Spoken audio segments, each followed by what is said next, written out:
Hello, Symposiast. I'm Dr. Angela Puca, Religious Studies PhD, and your online resource for the academic study of magic, esotericism, paganism, shamanism, and all things occult. In this episode, we're going to talk about the Munich Handbook of Necromancy. This one has a few different names, but we will see all about that in a second. In fact, we could say that the most accurate term would be CLM849, because that's the term of the manuscript. So the Munich Handbook of Necromancy offers an exceptional insight into the practices and beliefs surrounding necromancy in late medieval Europe. It is not merely a collection of magical recipes, but a significant cultural artifact that reflects the intersection of magic, religion, and ritual in its historical context. This text demonstrates how clerical undercurrents, evolving literacies, and the cultural anxieties of its time gave rise to a manual that is both ritualistic and subversive. Unlike other grimoires of the period, this manual is distinguished by its systematic approach to explicitly demonic magic, presenting a compendium of rites and formulas that would have been considered deeply transgressive. As Richard Kieckhefer explains in Forbidden Rites, and in fact this episode is pretty much all based on his book, so I would say that this episode is going to be an overview of Kieckhefer's Forbidden Rites, and indeed Kieckhefer explains that the handbook emerges from a milieu where books of magic were perceived as more than textual objects. They were often considered intrinsically magical and by association perilous. The very act of owning such a text could be seen as incriminating, as exemplified by the inquisitorial records that documented prosecutions not only for performing necromancy but for merely possessing such writings. The handbook's physicality, its material existence as a manuscript bound with parchment, further contributed to its status as a numinous object, invoking both fear and fascination. For its compilers and users, the text was likely seen as a sacred repository of power, while for its detractors, it embodied the ultimate threat: the deliberate manipulation of demonic forces. So let's see what this manual says. But before we dive in, I'd like to remind you that this project of delivering free academic scholarship on all topics in esotericism, based on peer-reviewed academic scholarship, can only exist thanks to your support. So if you have the means and want to keep this project going, I would really appreciate it if you consider supporting my work on PayPal with donations, on Ko-fi by signing up to my YouTube memberships, by becoming a patron on my Patreon. That would be definitely my preferred way alongside PayPal, because on Patreon we have a fantastic community, monthly lectures, monthly Zoom gatherings, a Discord server, book club. There's a community that you would totally love if you joined, so I really hope to see you there. And also you can check out my services at drangelapuca.com. I have courses, I have tutoring sessions.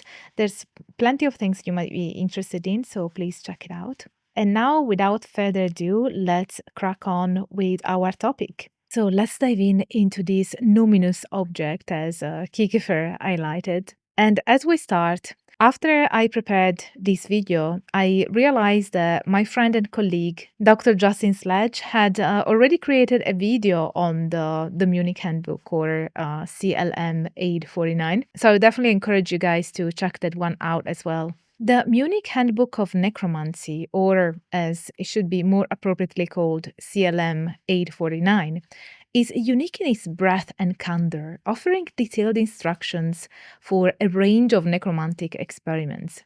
These range from summoning spirits and divining the future to influencing human emotions and creating illusory spectacles. While many of its rituals borrow elements from Orthodox liturgy, prayers, psalms, and invocations, they invert their purposes, transforming practices of devotion into acts of transgression. Such parallels between ecclesiastical and magical rituals illustrate the deep intertwining of magic and religion in late medieval Europe, where official liturgical practices often served as a model for clandestine magical ones. And I'm sure you will be excited to know that I'm going to share later in this episode the structure of such rituals. So stay tuned because that one is going to be particularly interesting if you're interested in the practice. In terms of its cultural context, the handbook also provides evidence of the clerical underworld that existed at the fringes of church authority. Many practitioners of necromancy were clerics, educated in Latin, trained in liturgy, and thus equipped to adapt sacred rites for forbidden purposes. This phenomenon speaks to a broader dynamic within late medieval society, where the proliferation of clergy, combined with insufficient oversight, created opportunities for unsanctioned ritual practices. As Kieckhefer observes, such practitioners were not marginal figures but often part of the church's extended network, using their education and ritual knowledge in ways that directly mirrored the sacred rites they were supposed to uphold. The Munich Handbook of Necromancy, therefore, is more than a manual for forbidden rites. It is a lens through which we can examine the tensions between orthodoxy and heterodoxy, the sacred and the profane, and the public and private dimensions of ritual power. By studying these texts, we gain a deeper understanding of how medieval society constructed and contested the boundaries of the permissible, as well as the enduring fascination with the arcane that continues to shape our perceptions of the magical and the demonic. The Munich Handbook of Necromancy provides a fascinating example of how medieval culture viewed magical texts not only as guides to perform rituals but as inherently magical artifacts. Books of necromancy in the Middle Ages were often regarded with an almost talismanic fear, embodying the spiritual power and danger of the rituals they contained. This perception stemmed from the intrinsic association of books with sacredness in a predominantly Christian society where texts such as the Bible and liturgical books held central spiritual authority. In this cultural context, the handbook represents a deliberate subversion of these sacred values. The handbook illustrates how the late medieval diffusion of literacy enabled a proliferation of magical texts, which were increasingly available beyond the monastic and ecclesiastical elite. The accessibility of paper and the growth of an educated laity facilitated the spread of occult writings, and this created an environment where the line between curiosity and practice could easily blur. For inquisitors and church authorities, books such as the Munich Manual were seen as gateways to spiritual corruption, capable of leading readers into direct contact with demonic forces. One of the less explored aspects of the Munich Manual is its dual function as both a technical and symbolic artifact. On the one hand, it serves as a repository of precise instructions for performing necromantic rituals. On the other hand, it symbolizes the transgressive power of forbidden knowledge, embodying the anxieties surrounding human engagement with the unknown. The rituals described in the handbook are formulaic and meticulous and reflect a culture deeply invested in the efficacy of language, symbols, and sacred names. These features highlight the intersection of magic and liturgy, as the handbook often adapts Christian elements, including prayers and psalms, for explicitly demonic purposes.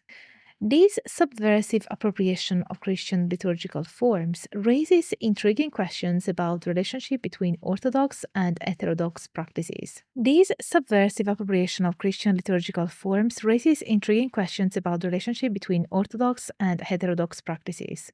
The manual does not operate in isolation from the cultural and religious frameworks of the time. Instead, it borrows, distorts, and reimagines these frameworks to create rituals that are recognizably derived from their orthodox counterparts. This mirroring of Christian practices suggests that the boundaries between sanctioned and forbidden rituals were not always clear cut, but were instead subject to negotiation and reinterpretation. The handbook, in this sense, represents a liminal space where sacred and profane overlap, challenging contemporary and modern understandings of medieval religious and magical practices. The cultural significance of the Munich Manual also lies in its reflection of medieval attitudes towards ritual and power. Its rituals often aim to control or manipulate both spiritual and material forces, whether by commanding spirits, predicting the future, or influencing human behavior. Such practices reveal a worldview in which ritual action was seen as a means of asserting agency in a cosmos governed by divine and demonic forces. By examining the handbook's content and context, we can better understand how medieval people navigated the tensions between empowerment and transgression, orthodoxy and heterodoxy, and faith and fear. A striking feature of the Munich Manual is its strong connection to clerical culture, which shows a broader phenomenon known as the clerical underworld. This term refers to a subset of medieval clergy who, while educated in Christian liturgy and theology, engaged in practices that were officially condemned by the Church. Necromancy, often performed in Latin and drawing on liturgical formulas, was particularly prevalent among these clerics, who adapted their ritual knowledge to invoke spirits and perform magical operations. The clerical involvement in necromancy can be attributed to several factors. Clerics were often literate and had access to texts and traditions that laity could not easily obtain. This education equipped them with the linguistic and ritualistic skills needed to perform sophisticated magical rites. Moreover, some clerics, particularly those on the periphery of the church hierarchy, may have turned to necromancy as a means of asserting agency or addressing their material and spiritual concerns in ways not provided by orthodox practices. The Munich Manual reflects this context, as its rituals require a familiarity with Latin prayers, psalms, and invocations, as well as an understanding of the ritual power of sacred objects, like consecrated circles and holy water. An important but less explored aspect of this phenomenon is the ambiguous position of clerical necromancers within medieval society. On one end, their practices were condemned as heretical and blasphemous, with necromantic texts often cited as evidence in inquisitorial trials. On the other hand, the overlap between orthodox and magical rituals blurred the distinction between licit and illicit practices. For instance, the manual's conjurations often resemble Christian exorcisms, differing primarily in their intent. Whereas exorcisms aimed to banish demons, necromantic rituals sought to summon and command them. This ambiguity highlights the liminal status of necromancy within medieval clerical culture.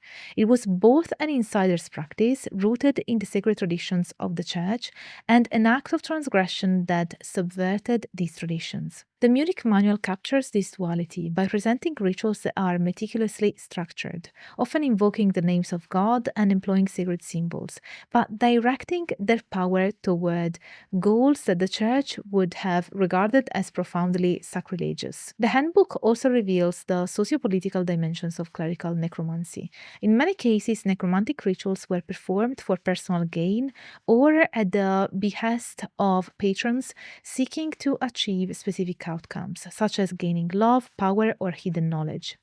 This transactional aspect of necromancy situates it within the broader medieval economy of ritual services, where clerics acted as intermediaries between the human and spiritual realms. However, unlike licit rituals, which reinforced the Church's authority, necromantic practices undermined it by appropriating and redefining sacred traditions for private and often subversive purposes. By situating the Munich Handbook within this clerical underworld, we gain a deeper understanding of how medieval magic functioned as both a continuation and a challenge to ecclesiastical authority. The handbook serves as a testament to the complex and often contradictory ways in which medieval clerics navigated the boundaries between orthodoxy and heresy, sacred and profane, and power and peril. It is this tension that makes the Munich Manual a uniquely valuable resource for understanding the cultural and spiritual dynamics of late medieval Europe. Now, let's move on to the content of this necromantic manual. The Munich Handbook of Necromancy is distinguished by its systemic organization and comprehensive approach to necromantic practices. The text is not a random assortment of magical rites, but a deliberate compilation designed to address a wide range of ritual purposes. These purposes include entertainment through illusions, psychological manipulation, the acquisition of hidden knowledge, and the summoning of spirits. The structured presentation of the handbook suggests it was created for practical use, with detailed instructions enabling the user to enact its rituals with precision. So Kieckhefer explains that the manual is divided in three main thematic sections. The first one is about illusionist experiments. One of the most striking sections of the handbook is its collection of illusionist experiments. These rites focus on creating grand spectacles, such as the appearance of luxurious banquets, phantasmal horses, or magnificent castles.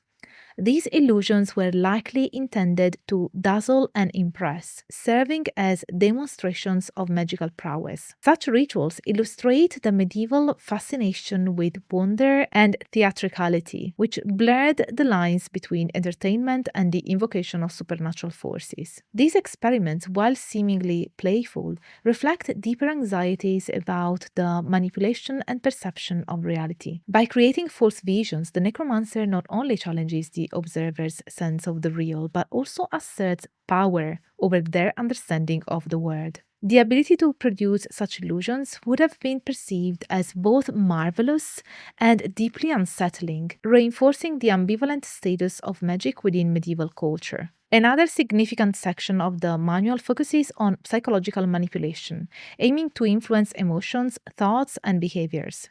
Rituals for inducing love, winning favor, or driving an individual to madness underscore the necromancer's desire to control the inner lives of others. These practices exploit the medieval belief in the malleability of the human mind and its susceptibility to external forces. What makes these experiments particularly noteworthy is their reliance on spiritual intermediaries, often demons, to effect these changes. The rituals typically involve invoking spirits to influence the target, reflecting a worldview in which spiritual and psychological realms were deeply interconnected. These practices reveal the ethical complexities of necromancy, as the power to manipulate another's will was seen as both an extraordinary capability and a profound violation of moral and social norms. The handbook also includes detailed instructions for divinatory practices, such as uncovering hidden knowledge, locating lost objects, and predicting the future.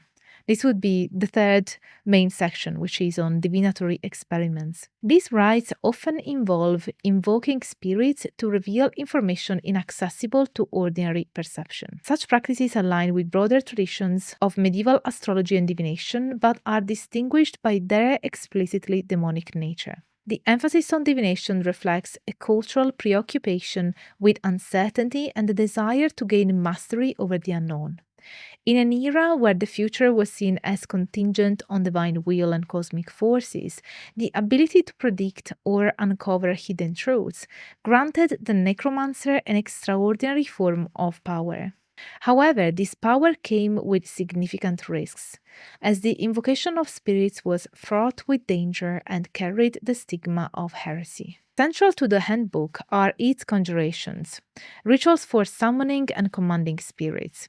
These rites are meticulously detailed, often specifying the names of spirits to be invoked, the incantations to be spoken, and the protective measures to be observed. The conjurations highlight the complex relationship between necromancers and the spirits they sought to command. On one end, the necromancer is portrayed as a figure of authority, capable of compelling spirits through sacred names and rituals. On the other hand, the rituals acknowledge the inherent danger of dealing with entities that were perceived as deceitful and malevolent. These conjurations are particularly significant for their theological implications.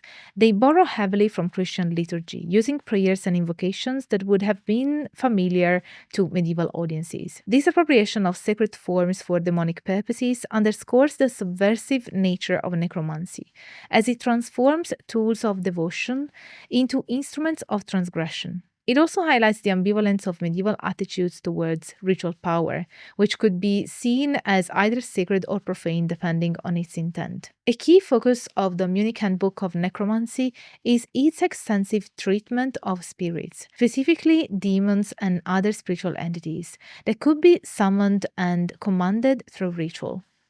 These spirits are central to the handbook's operations, functioning as intermediaries through which the necromancer could exert influence over the material and immaterial realms.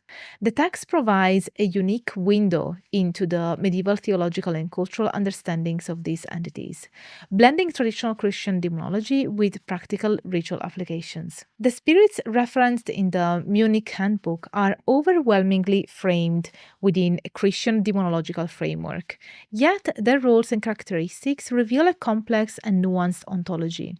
Many of the spirits are described as fallen angels, entities whose power and knowledge stems from their pre-lapsarian nature but are now corrupted by their rebellion against God. This dual nature, powerful yet damned, makes them both alluring and dangerous to the necromancer, who must carefully control them through ritual and invocation. Interestingly, the handbook occasionally blurs the distinction between demons and other spiritual entities, such as pagan daimons or neutral spirits. While the theological orthodoxy of the time categorized spirits into strict binaries, angelic or demonic, the handbook's practical focus on efficacy over orthodoxy allowed for a more fluid interpretation of spiritual hierarchies. This flexibility may reflect the handbook's clerical origins, where practitioners were adept at navigating the theological complexities of their rituals while remaining focused on their desired outcome. The Munich Handbook of Necromancy reflects medieval theology's stance on demons, categorizing them as unequivocally evil entities in contrast to classical distinctions of daimones between benevolent, the kalodemones, and malevolent, the kakodemones spirits in ancient Greek. Johann von Frankfurt rejected the Platonic view of benign daemons for scriptural and doctrinal reasons, affirming that demons were inherently deceitful and could not be coerced by human actions. Medieval authorities supported this perspective, maintaining that apparent obedience by demons to magical invocations was fraudulent, aimed at deceiving practitioners. Now, let's look at the nature of demons and how they appear. The handbook portrays demons as capable of assuming corporeal forms or phantasms to interact with the material world. While they could take on any appearance, from terrifying bestial forms to alluring human ones, the text routinely instructs spirits to appear in pleasing and non-threatening guises. Such instructions counter medieval beliefs that demons' natural forms were grotesque or fearsome, as reinforced by earlier Christian hagiographies and treatises like those attributed to Roger Bacon. The handbook includes a detailed catalogue of 11 spirits, listing their ranks, for example, marquis, duke, king, also listing their appearances and functions. These demons could reveal hidden treasures, impart knowledge, like those of liberal arts, astronomy, languages, influence emotions, such as inducing love, and provide assistance, such as rapid travel or securing favor with nobles. Some spirits specialized in specific tasks. So, for instance, we have Hani, who appears as a fiery flame or human form, Curson, who reveals divine mysteries and knowledge of creation, and then others that aid in crossing seas, securing political favors, procuring lovers, and so on and so forth. These lists align with broader medieval demonological traditions, influenced by texts such as the Testament of Solomon. Similar compilations, such as the Book of the Spirits, expanded upon these concepts, cataloging additional demons with specialized skills, including destructive or maleficent magic. Although the handbook does not elaborate on the precise nature of demonic bodies, it presupposes their ability to interact with the physical world, such as carrying magicians or creating illusions like Banquets. In some cases, spirits were described as having bodies vulnerable to physical interaction when assuming visible form. This corporeal aspect enabled magicians to yield their power for practical ends, often combining rituals with invocations to compel obedience. The compilation of demon lists and their capabilities served both theoretical and practical purposes. Practitioners valued these catalogs for the knowledge they offered about the spirit realm and their utility in magical operations. However, moralists condemned such curiosity as vain and dangerous, criticizing the hubris of commanding malign spirits. The Munich Handbook fully embraces the demonic nature of its magical practices, unlike natural magic traditions that sought to distance themselves from demonic associations. The writer candidly acknowledges that commanding demons is the core of necromancy, reflecting the classical understanding of magic as inherently tied to spiritual intermediaries. This unapologetic stance underscores the handbook's significance as both a practical manual and a reflection of medieval demonological beliefs. One of the manual's most distinctive features is its meticulous attention to the names and attributes of spirits. Naming is central to the rituals, as the act of invoking a spirit by its true name is believed to confer power over it. The handbook includes lists of spirits, along with their specific functions, attributes, and the incantations necessary to summon them. These details suggest a deeper engagement with the cosmological systems of the time, where the names of spirits were thought to embody their essence and authority. This focus on names and their power reflects broader medieval beliefs in the sacrality of language. Just as the names of God were considered potent in Christian liturgy, the names of spirits in the Munich Handbook were treated as keys to unlocking their influence.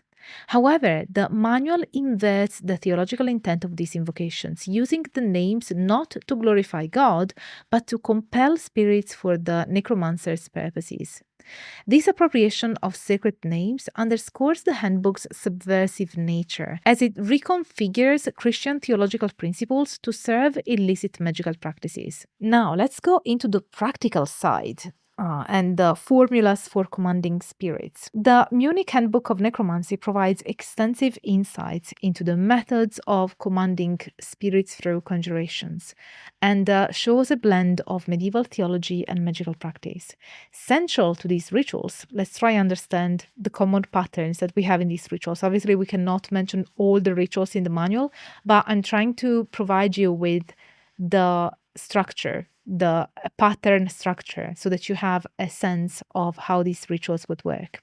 Central to these rituals are formulas using terms such as conjuro, adjuro, and exorcizo, which are different ways of saying I command. And these formulas typically consist of four key components: the declaration, I conjure you; the address, identifying the spirits being commanded; the invocations, calling upon sacred powers; and the instructions, specifying the action required. These conjurations, structurally similar to ecclesiastical exorcisms, highlight the blurred lines between religious and magical practices in the medieval period. Now, let's go a bit more into the structure and components. So we have the declaration, a statement of intent often repeated for emphasis, such as I conjure you, I command you, I adjure you. This phrase asserts the magician's authority over the spirit, often supported by invocations. Then we have the address, identifying the spirits being summoned. For example, I conjure you, or Vesir, Salaus, and so on. Spirits may also be addressed by their roles, such as demons inscribed in this circle, or virginal youth, when involving a human medium. Then we have the invocations, and these call upon sacred entities or events as sources of power.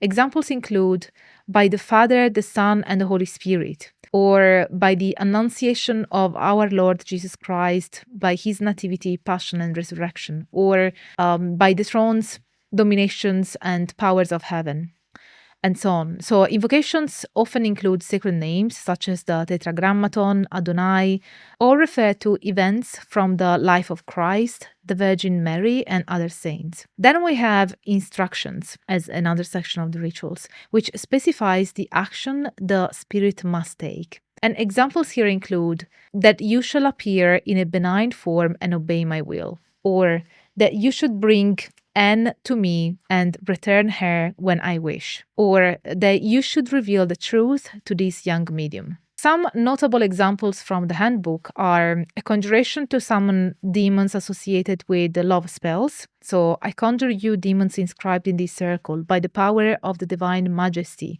that you should lead her here and take her back when I wish. Or a more elaborate formula for armed spirits. I conjure you, name of the spirits, by the Father and the Son and the Holy Spirit, by the Passion of Christ, by the Virgin Mary and all saints, that you should appear to me and fulfill my will. Or we have invocations in Pseudo-Chaldean, which is derived from Arabic. Then we have conjurations and the power of names. The invocation of sacred names forms a core aspect of these rituals. Medieval practitioners believed that knowing and using these names, whether divine, angelic, or demonic, granted authority over the spirits. For instance, by the name of the Creator, Tetragrammaton, and so on, or by the ineffable power of the Holy Spirits. These are typical sentences that you find. And similarly, the spirits' names, such as Mirage or Astaroth, are invoked as carriers of their unique power, binding them to the magician's will. While conjurations are deeply rooted in the religious framework, they subvert orthodox practices by coercing spirits rather than petitioning divine assistance. This coercive aspect often alarmed theologians, who argued that such constraint was ultimately impossible without divine permission. The overlap between conjurations and exorcisms is evident in their shared structure and language. For instance, an exorcism might command, I exorcise you, O unclean spirit, in the name of the Father, the Son, and the Holy Spirit. A necromantic conjuration similarly declares, I conjure you, O devil, by the passion of our Lord Jesus Christ. And yes, I do realize the irony. So both practices emphasize the commanding power of sacred names, invoking divine authority to compel or punish spirits. However, while exorcisms align with communal and orthodox objectives, conjurations are typically individual acts for personal aims, such as acquiring knowledge or material gain. The Munich Manual exemplifies this medieval fascination with ritual power, showcasing how sacred texts and traditions were adapted for magical purposes. Its formulas blend Christian theology with magical intent, revealing the interplay between orthodoxy and transgression. Through its meticulous structure, the handbook offers a comprehensive guide to commanding spirits while reflecting the theological and cultural dynamics of late medieval Europe. The rituals for commanding spirits in the Munich Handbook also highlight the precarious relationship between the necromancer and the entities they summon. While the text presents the necromancer as the authoritative figure capable of compelling spirits through invocations and protective measures, it also acknowledges the inherent risks of such operations. Demons are described as treacherous and deceitful, always seeking to undermine or escape the magician's control. The handbook includes elaborate instructions for safeguarding the practitioner, such as the creation of protective circles and the use of consecrated objects. This tension between control and danger reflects broader medieval anxieties about human agency and spiritual power. The rituals assume that the necromancer can, through proper preparation and execution, yield authority over spirits. Yet, they also recognize the limits of human power in the face of spiritual forces that are fundamentally antagonistic. This duality mirrors the theological debates of the time, where the efficacy of ritual was both affirmed and scrutinized, particularly when used for transgressive purposes. Finally, the Munich Handbook situates its spirits within a cosmological framework that integrates Christian and classical influences. The rituals often align spirits with specific days, hours, and celestial phenomena, which shows a medieval understanding of the cosmos as a structured and interconnected system. This alignment reinforces the handbook's position within the broader tradition of astral and ritual magic, where spiritual and material realms were seen as mutually influential. By examining the theology of spirit conjurations in the Munich Handbook, we gain a deeper understanding of the cultural and spiritual dynamics of medieval necromancy. The text reflects the theological frameworks of its time, but also challenges them, hence creating a ritual system that is both deeply rooted in and radically subversive of the religious orthodoxy of late medieval Europe. This interplay between tradition and transgression makes the handbook an invaluable resource for understanding the complexities of medieval magic and demonology. One of the most intricate and symbolically rich aspects of the Munich Handbook of Necromancy is its emphasis on the use of protective circles and spheres. These geometric constructs serve as physical and spiritual boundaries, delineating sacred space within which the necromancer can safely engage with summoned spirits. The detailed instructions for creating these circles highlight the central role of ritual geometry in medieval necromantic practices and provide insights into the interplay between sacred and profane ritual traditions. The protective circle is a recurring feature in medieval grimoires, and the Munich Handbook exemplifies this tradition. The circles are often described as being drawn with specific materials, such as chalk, coal, and consecrated objects, and are accompanied by inscriptions of sacred names, symbols, and invocations. These elements are intended to imbue the circle with divine power, creating a barrier that spirits cannot cross without the necromancer's permission. The handbook's circles are not merely practical safeguards, but also rich symbolic constructs. They represent the intersection of the celestial and terrestrial, the divine and demonic. In Christian cosmology, the circle often symbolizes eternity and perfection, qualities associated with God. By co-opting this symbol, the necromancer reconfigures its meaning, transforming it into a tool for controlling and containing spiritual forces. In addition to circles, the handbook occasionally references spheres as metaphors for the broader cosmic order. These spheres are conceptual rather than physical, representing the alignment of celestial bodies and their influence on spiritual operations. The invocation of celestial forces within the rituals reflect the medieval belief in a cosmos governed by hierarchical and interconnected systems, where the material and spiritual realms were mutually influential. The use of spheres in the handbook aligns it with traditions of astral magic, where celestial configurations were thought to affect the efficacy of rituals. Necromancers who employed these concepts were not only engaging with demonic forces, but also drawing on a sophisticated understanding of cosmology that integrated Christian theology with classical and Arabic influences. The circles described in the Munich Handbook are often inscribed with a combination of divine names, magical symbols, and excerpts from Christian psalms. These inscriptions serve multiple purposes. They sanctify the space, invoke divine authority, and act as a deterrent against disobedient or malevolent spirits. The repeated use of psalms in particular highlights the handbook's reliance on Christian liturgical forms, even as it adapts them for forbidden purposes. This reliance on sacred inscriptions also reflects the medieval understanding of language and symbol as potent carriers of spiritual power. The act of writing divine names or reciting psalms was believed to activate their inherent sanctity, transforming the physical space into a site of divine protection. This practice reveals the handbook's deep entanglement with Christian ritual traditions, as well as its subversive use of these traditions to assert control over the demonic. The creation and use of protective circles in the Munich Handbook also underscores the performative nature of necromantic rituals. The act of drawing the circle, inscribing it with symbols, and invoking divine names is as much about asserting the necromancer's authority as it is about ensuring safety. The physicality of the circle, its visibility, its boundaries, serves as a tangible manifestation of the necromancer's power to command and control spiritual forces. At the same time, the handbook acknowledges the precariousness of this power. The rituals often include elaborate precautions, to ensure that the circle remains intact and that the spirits remain bound within its boundaries. This emphasis on containment reflects broader medieval anxieties about the dangers of engaging with spiritual forces, which were seen as inherently volatile and potentially treacherous. The circle, therefore, is both a symbol of mastery and a reminder of the risks inherent in necromantic practices.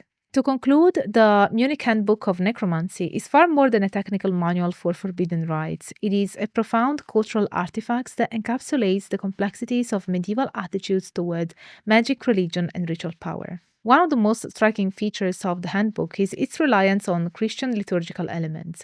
Its rituals often borrowed directly from church practices, adapting prayers, psalms, and invocations for demonic purposes. This mirroring of sacred rites highlights the deep entanglement between magic and religion in medieval culture.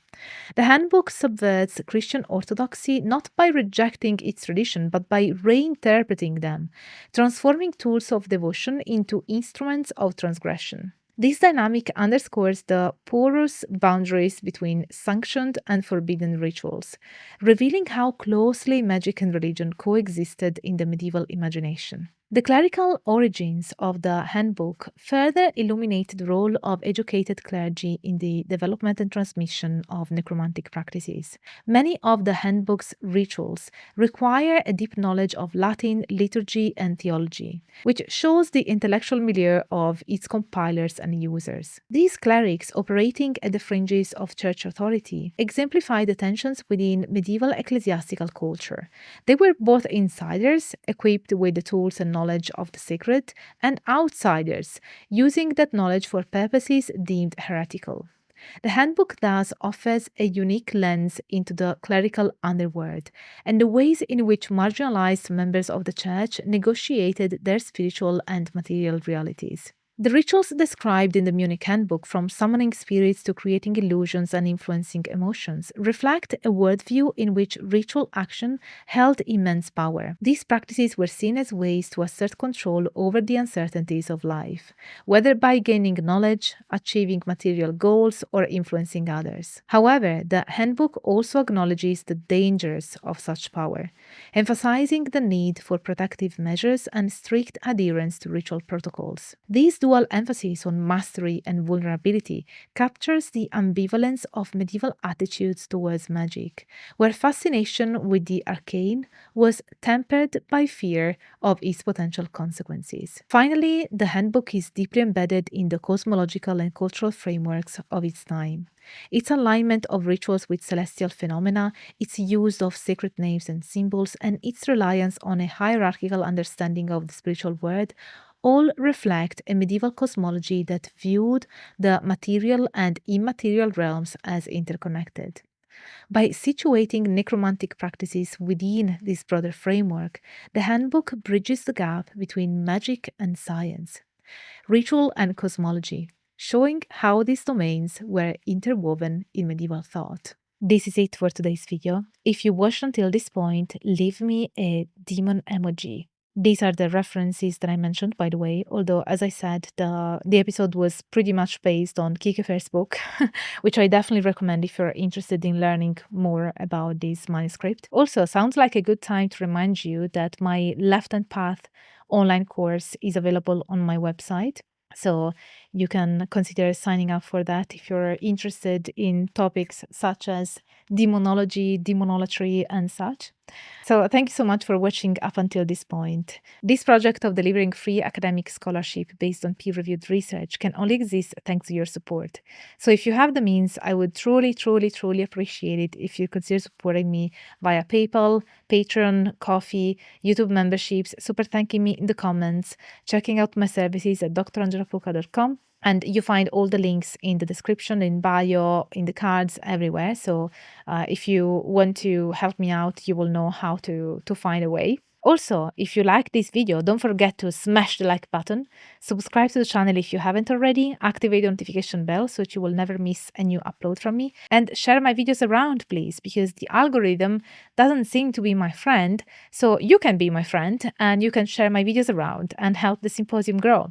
I would truly appreciate that, so please do so. It is a free way of helping me out, and it's really important to me. Leave me a comment because I want to know what you thought about this video. I don't always have the time to reply to all of your comments, but I do read them all. So definitely leave me a comment. I want to know what you thought about this video. And thank you so much for being here. I really hope that you stay tuned for all the academic fun. Bye for now. Today we hold